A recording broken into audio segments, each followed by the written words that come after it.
ونستعينه ونستغفره ونعوذ بالله من شرور أنفسنا ومن سيئات أعمالنا من يهده الله فلا مضل له ومن يضلله فلا هادي له أشهد أن لا إله إلا الله وحده لا شريك له وأشهد أن محمدا عبده ورسوله اللهم صل وسلم وبارك على سيدنا محمد وعلى آله وصحبه أجمعين أما بعد فيا أيها المسلمون في هذه المناسبة البديعة أوصيكم وإياي نفسي بتقوى الله وطاعته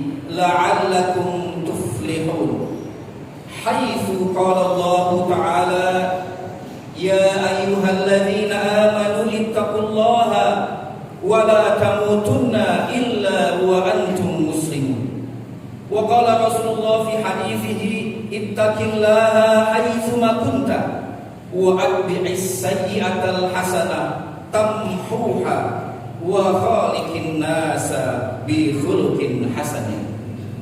Hadirin jamaah Jumat Masjid Raya Baitul Salam yang dimuliakan oleh Allah, mari tak henti-hentinya kita menyampaikan puja dan puji syukur kehadirat Allah Subhanahu wa taala yang selalu memberi kita nikmat iman, nikmat sehat, nikmat Islam, sehingga hari ini kita masih berkesempatan menunaikan sholat Jumat di masjid kita tercinta.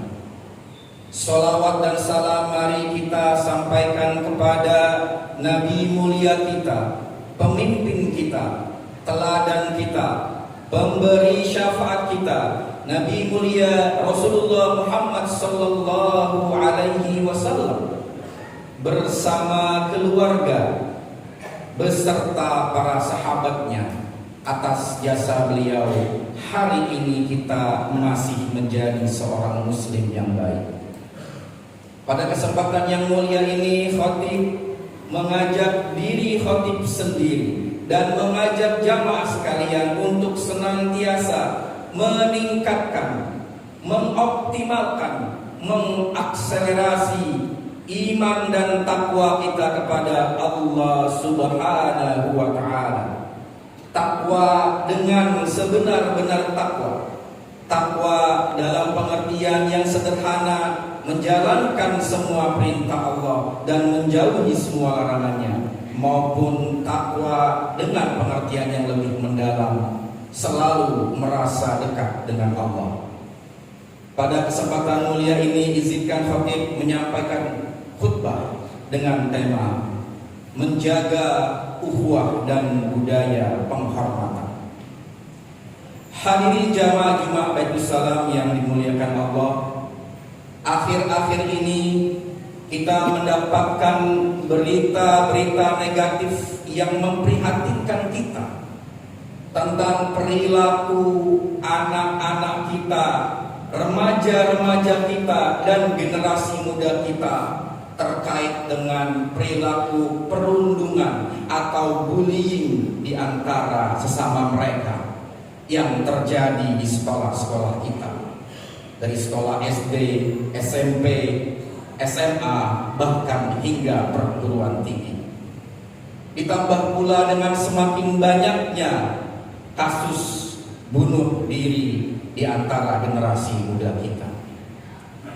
Tentu ini sebuah keprihatinan dan tentu akan banyak penjelasan untuk mengurai perihal ini. Namun dalam kesempatan yang singkat ini, izinkan khatib untuk menyampaikan hal yang berkaitan dengan bagaimana kita bisa menghindari budaya bullying atau perundungan ini. Mari kita ingat peringatan Allah dalam surah Al-Hujurat ayat 11. Ya ayyuhalladzina amanu la yaskhar qaumun min qaumin asa ayyakunu khairan minhum wala nisa nisa'in asa ayyakunna khairum minhunna wala talmizu anfusakum wala tanabazu bil alqab bi'sal fusuqu ba'dal iman wa man lam yatub fa ulaika humudz zalimun. Wahai orang-orang yang beriman, janganlah sekelompok laki-laki menghina kelompok laki-laki lain, karena boleh jadi yang dihina itu lebih mulia daripada yang menghina. Dan janganlah sekelompok wanita menghina sekelompok wanita yang lain, karena boleh jadi yang menghina tidak lebih mulia daripada yang menghina. Dan janganlah engkau menjelek-jelekkan dirimu sendiri, dan janganlah engkau memanggil satu sama lain dengan gelar-gelar yang buruk. Seburuk-buruknya predikat adalah predikat fasik setelah keimanan. Barang siapa yang belum bertobat, maka mereka sesungguhnya adalah orang-orang yang zalim. Dari ayat ini kita diingatkan bahwa Allah tegas menyatakan bahwa perilaku perundungan atau perilaku bullying atau perilaku menghina orang lain adalah haram hukum. Kita tidak dibenarkan untuk menghina orang lain, menjelek-jelekkan orang lain, bahkan merendah-rendahkan orang lain.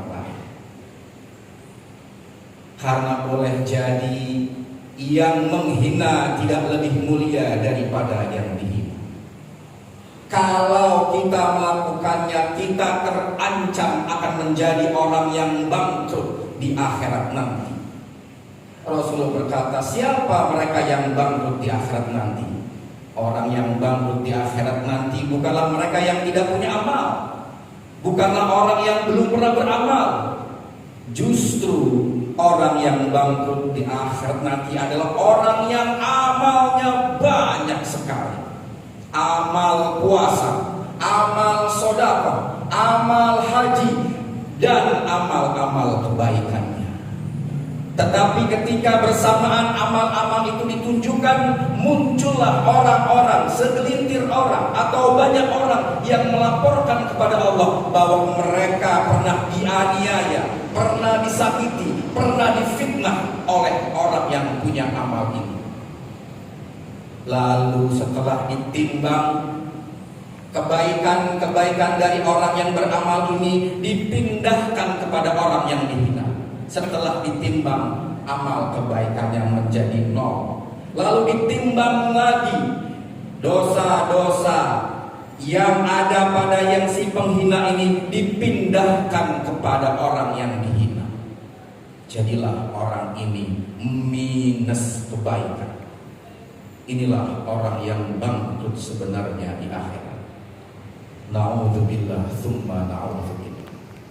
Hadirin jamaah Waalaikumsalam yang dimuliakan oleh Allah. Pada titik inilah, pada ayat inilah kita masih berkesempatan untuk meredam, untuk menghindari, untuk menjauhkan perilaku perundungan atau bullying yang terjadi di negara kita. Namun sungguh disayangkan, bangsa kita terkenal sebagai bangsa yang pelit untuk memberikan apresiasi kepada orang lain. Kita jarang mendapatkan ucapan terima kasih. Kita jarang mendapatkan apresiasi. Kita jarang mendapatkan pujian di sekitar lingkungan kita. Bahkan yang lebih parah lagi, kita sudah benar-benar menjalankan tugas, namun tetap saja disalah-salahkan. Budaya ini berkembang menjadi sedemikian luas sehingga kita bisa melihat bagaimana perilaku kita di jalan raya yang tidak sabar, bagaimana tangan kita lebih cepat untuk memberikan komentar-komentar negatif di media sosial. Bahkan pada level yang lebih tinggi lagi, pada semua level kepemimpinan organisasi, sedikit sebuah kepemimpinan yang mau ikhlas memberikan apresiasi atas prestasi-prestasi dan kebaikan yang sudah dijalankan pada periode-periode sebelumnya.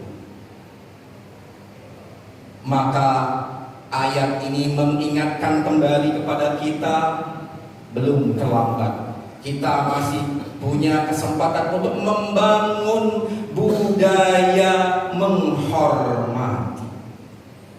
Karena bila tidak, mereka yang terbiasa mendapatkan bullying, mereka yang terbiasa dihina, mereka yang terbiasa direndahkan, akan menjadi orang-orang yang tidak berguna, akan menjadi orang-orang yang tidak punya prestasi, akan menjadi orang-orang yang tidak punya motivasi untuk berbuat baik dan memberikan yang terbaik pada kehidupan ini.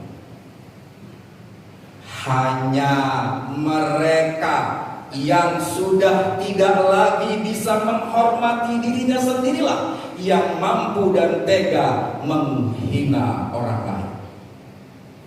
Mari kita implementasikan ayat tadi dari diri kita. Mari kita mulai membangun budaya saling menghormati dari diri kita sendiri. Hormati diri kita, sayangi diri kita, perlakukan diri kita, tubuh kita, hargai kerja keras yang sudah dilakukan oleh diri kita. Lalu mari kita hormati orang lain.